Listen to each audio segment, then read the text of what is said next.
The phone vibrated in the back once again, and it was Barbara calling. She asked Noelle to drive to the gas station and pick up a puppy that someone had thrown away. Helping animals in need was a regular thing for Noelle. She had been volunteering for a year, providing assistance to animal protection organizations and regularly going to the shelter with food, medicine, or money. As a veterinarian, she examined and treated her wards without delay. Sometimes, like today, she was asked to pick up or bring an animal that had been in trouble. "Noelle, honey, hurry up," Barbara's voice sounded on the phone. "Otherwise, he will create even more trouble. They are chasing him with a stick, but he runs away and comes back." Some batman drove the little one out of the car right at the gas station. Noelle realized that she would find it difficult to catch the puppy on her own. The scared animal usually didn't willingly go into the hands, but there was no way out.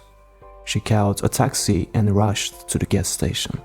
The scene that greeted her was both comical and tragic. A mongrel puppy, about 5 to 6 months old, was running around the station's territory. His long, thin legs flashed in the air, and a gas station attendant, armed with a broom, ran after him, cursing. "Stop scaring him," Noelle shouted. "You will only worsen it. He's going to get hit by a car. Let him get hit. I'm sick of chasing him." The fierce attendant gasped. But an accident could happen. Noelle tried to reason with him. The man spat loudly, reloaded his terrible curse into his verbal gun, and sat aside to rest. "Go get him yourself if you are so smart." The puppy hid behind bushes nearby and also seemed to have decided to gather strength. No matter how hard Noelle tried to lure him out, she couldn't handle it alone. Meanwhile, an old motorcycle pulled up at the gas station. A guy who was driving it, and the girl decided to ask him for help. The guy didn't refuse. He rolled the motorcycle aside, and the two of them went to catch the disturber of public peace. Finally, the big-eared bandit was caught and placed in a carrier. It was difficult for him to fit in, and it wasn't worth keeping him there for long. Timothy, as the guy was called, offered to take Noelle and her catch wherever she needed to go that day. One more zoo volunteer joined the team because, since then, Timothy often came to the shelter on his old motorcycle. He helped feed the dogs and cats, cleaned the cages, and played with them. So, he became friends with Noelle and soon became her boyfriend. Timothy, Noelle, and the Pompeii bandits, after all the necessary examinations and vaccinations, moved to live with the guy at home. When Noelle came to visit the pup, his excitement knew no bounds. The girl quickly became friends with Timothy's mother, Mrs. Oliphant, who had raised her son alone.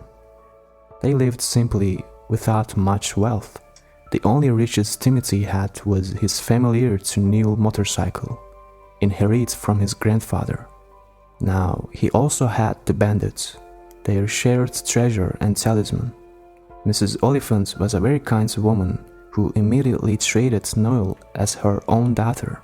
Being near the sweet, caring woman made Noelle feel warm and cozy, which was unusual for her since she grew up in entirely different, special conditions. Timothy was upset that Noelle didn't want to introduce him to her close ones, and she didn't want to explain the reason for a long time. And when Timothy made Noelle a proposal, he put her in a situation where she had to introduce him to her family. Finally, she revealed the truth she had been hiding from her acquaintances and him for a long time. Her parents were very famous and wealthy people. Noelle lived separately from her parents in a small apartment. She dressed ordinary. She didn't engage in a cool entertainment, nightclubs, or a burning life. She studied at a veterinary college, and none of her classmates and volunteer friends even suspected who her father was. When Noelle turned 18, She received the right to dispose of a modest inheritance from her grandfather. She received a small but neat apartment in a residential area and a modest income from a deposit in her name. Thanking her grandfather mentally for such timely support, she dropped out of a prestigious university and went to study as a veterinarian. She wanted to gain practical skills and engage in her favorite business. Noelle was happy. She spent most of the money left to her by her grandfather on her pets. "Why did you hide this?" Timothy was surprised. "I understand if you were a member of a mafia family or the daughter of criminals. Your parents are just wealthy people," he continued. "You have no idea what you're talking about at all." Noelle was not amused. "You just don't know such people. They look at those who have a lower income and social status as plebeians, and this arrogance, constant pomposity. You have no idea how difficult it is for me with them." Timothy grew up in love and trust in a family where people always respected others, regardless of their social status. It was wild for him to hear such things from Noelle, but Noelle continued her conversation. It turned out that she was the daughter of a famous businessman, Paul Fisher.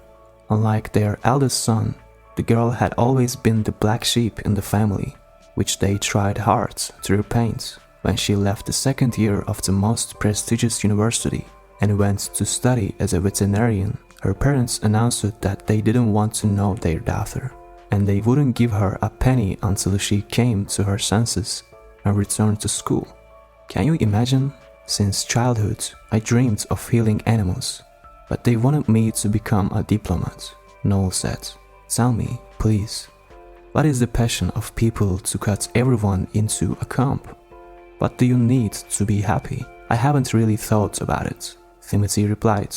"What I want is for you to be by my side, for my mother not to be sick, for me to have a job that I love, for my friends to be loyal, for us to have a family and kids, and also for there to be no wars." "Well said, but the values of my family are wholly different. I'm afraid to even imagine what will happen if they find out what I do. Besides studying at the veterinary school, volunteers are ranked somewhere between beggars and layabouts by them, and they consider us almost the most useless people. They are ashamed of me just because I had the courage to follow my own dream, not someone else's." Noelle was terribly nervous. She couldn't bring herself to tell Timothy that she couldn't introduce him to her parents, because both he and his mother were considered lower class by them. This thought was unbearably cruel and disgusting. Noelle literally hated her relatives for the way they divided people, worthy and unworthy of attention, kings of life and their servants. As long as she still lived with her parents, she constantly had to find excuses to avoid meeting decent guys whom her mother tried to set her up with. "Noelle, where are you running away to again, my dear? My friend Helena and her son will be here soon. Do you remember Craig? Such a charming young man. I think you should take a closer look at him. His family has 3 car dealerships in the city center, a chain of car washes throughout the region, and real estate in Nice. Yes, and Craig has a woman in every French town. Mom, I'm not judging, and Mom, don't get me wrong, it is not my business. I let him live the way he wants. But why are you trying to marry me off to him? You don't care if we are happy, as long as we have money, right?" 3 years had passed since Noelle started her independent life. She was finishing her studies. Her parents had almost resigned themselves to the fact that their family had its own black sheep, and had placed all their hopes for decency in their understanding offspring solely on Noelle's older brother. He fully corresponded to all their ideas about what young people in their circle should be like. He graduated from a prestigious university. Then the father took him to work in his company, taught him everything, and prepared his replacement. In the last year, the father's health deteriorated significantly.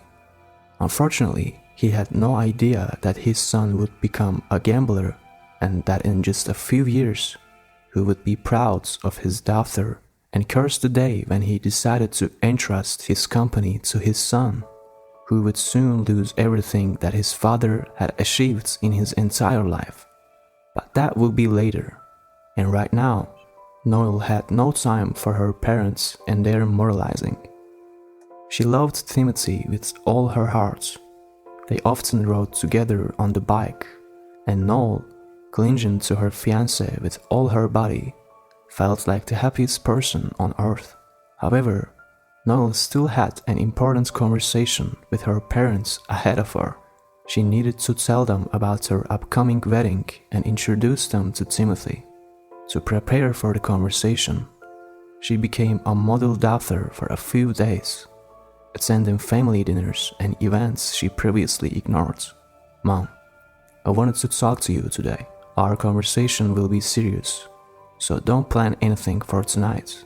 I have already invited my guests, and I want you to meet them without any extra witnesses," she warned her mother in advance. Bringing a groom, her mother's face showed obvious interest, which was immediately replaced by suspicion.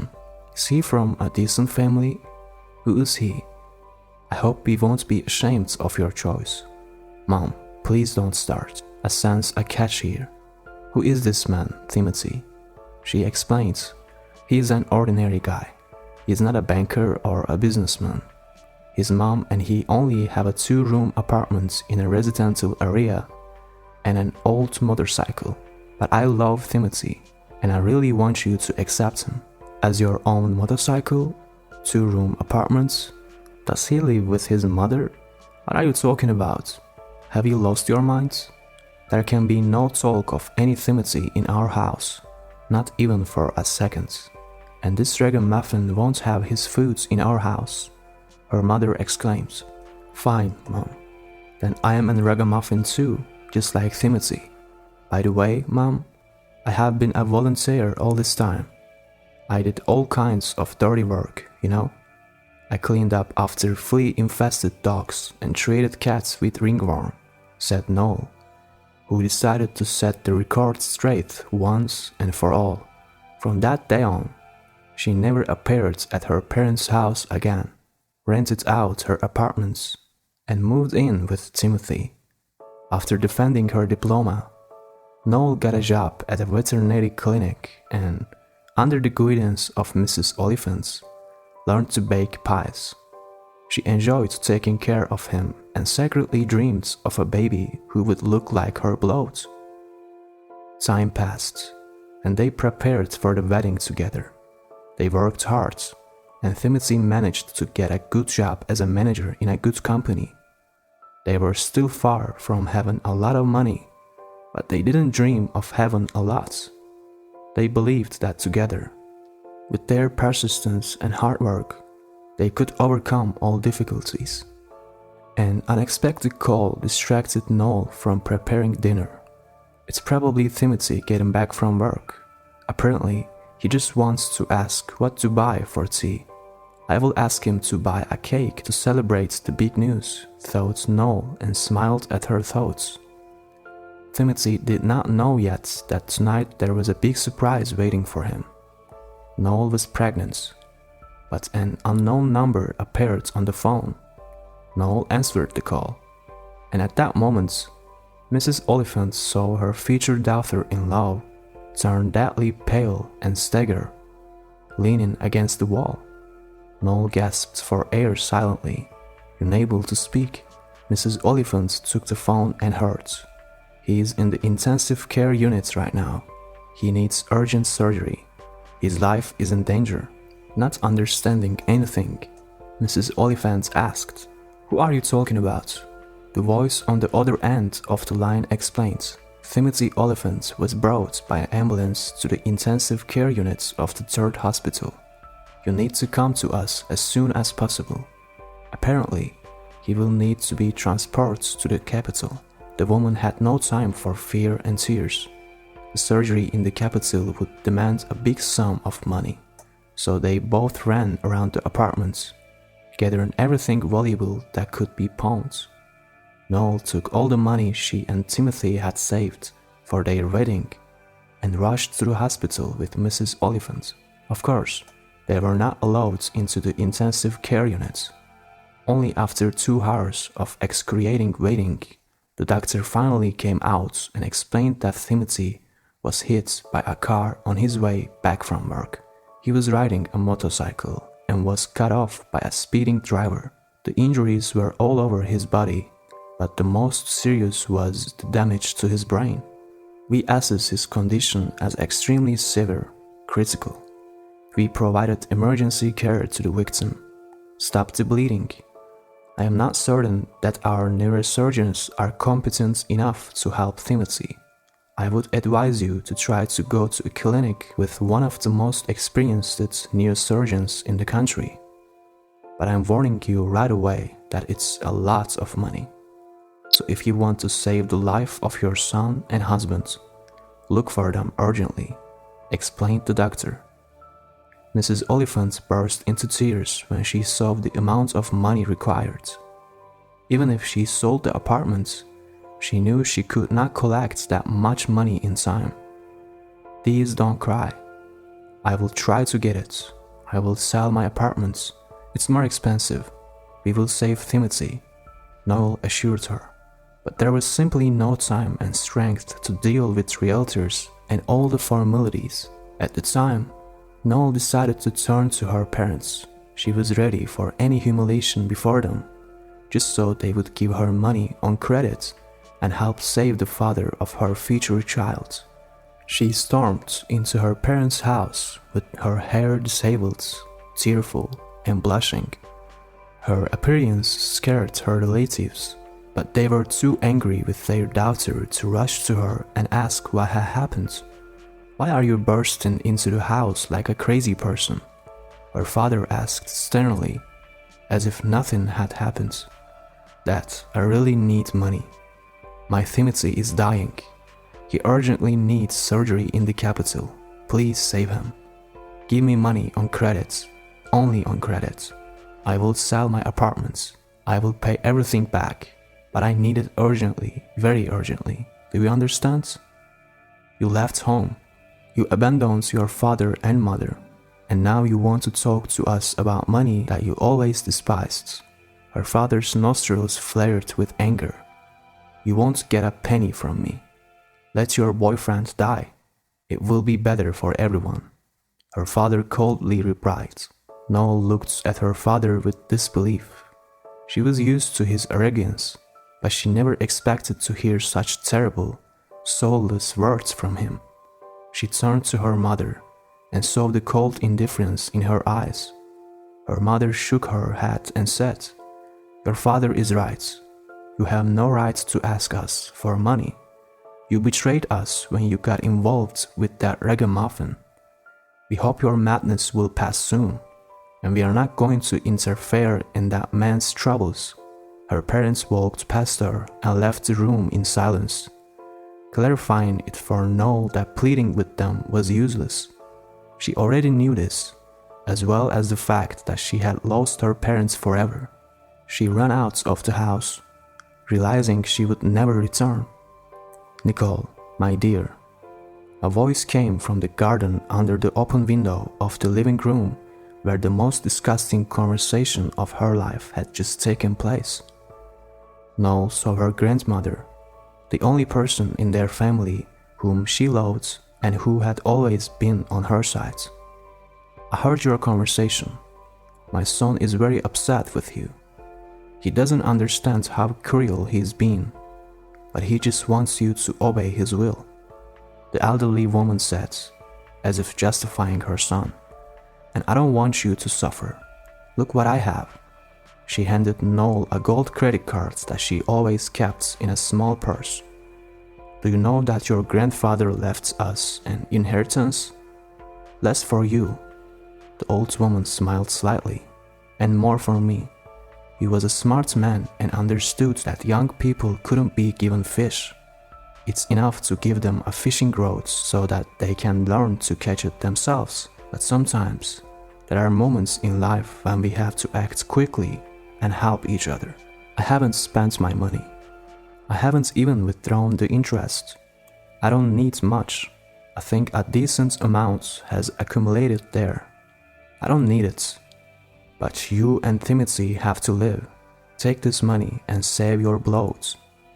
Grandma, my dear, Noel cried, kissing the elderly woman. Without wasting a minute, she jumped into the waiting taxi and rushed to the hospital, holding the card close to her heart as if it were the most precious treasure. Her beloved's life depended on this piece of plastic. Right now, you are too late. There's no hope. The doctor's cold voice stopped her in the corridor. There's no point in calling a helicopter. It won't make this flight. It's better to take care of the funeral. Most likely, Timothy won't live until morning. Mrs. Oliphant sat on a chair in silence and stared at one point. She had no strength to cry anymore. She was in a stupor. But the doctor's words angered Noel. No, he won't die. She shouted, and pushing the doctor and the nurse aside, burst into the intensive care unit. She was looking for her Timothy, ignoring the staff's attempts to stop her. Noel burst into the rooms and worked until she found him. Timothy lay roped up, looking very pale. The artificial respiration machine provided him with oxygen. His heart was still beating, and he was in a deep coma. Even a non-specialist could tell that life was leaving his young body. Carefully, as if afraid to wake her beloved, Noel approached and laid down next to him. His body was warm and unfamiliar, but now so helpless and inert. Noel hugged Timothy by the neck, brought her lips to his face, and whispered hotly in his ear, "Timothy, my dear, live. Please fight. Believe that you can hear me and put all your love and hope into every word. Timothy, my beloved, we need you very, very much. Remember I promised you a surprise? So you will become a father. Do you hear me? You will be a father." Her voice became louder and louder until she literally shouted into Timothy's ear. "Wake up, Timothy. I'm pregnant." And a miracle happens. Timothy heard her. The readings on the monitoring attitude changed.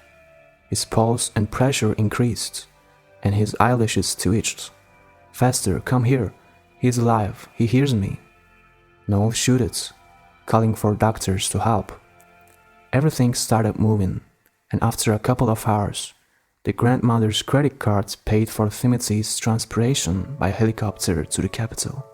The operating table was already waiting for him. Hours of waiting passed with no guarantees of successful completion of the complex operation. Only Noel believed that Timothy would not abandon them with the baby, that he would fight, and they would be happy together. She held Mrs. Oliphant's hand and calmed her down. "I believe, and you should believe too. Timothy is strong. He will fight. Now he knows we will have a baby, and he will try his best." Timothy survived. He literally crawled back from the other world. After a month, they were all back home together. Even the lop-eared bandit, temporarily left in the care of the volunteer friends, was nearby again. He tried to lick Timothy's face, and his wagging tail spoke more eloquently than any words about how happy he was to see his owner again. Months of rehabilitation, the birth of the baby, and so much joint effort this year, although it was tough, once again showed Noel and Timothy how close and dear they are to each other.